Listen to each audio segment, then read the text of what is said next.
এখন এখানে তৈরি হচ্ছে ঘি, মানে বাড়ির পদ্ধতিতে।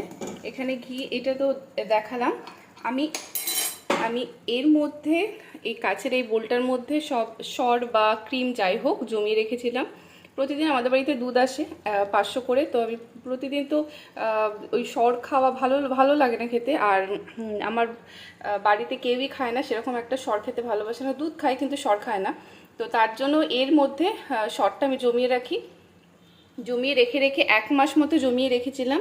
রেখে এখন এতটা হয়েছে সর, তো ভাবলাম যে আজকে বানিয়ে ফেলি।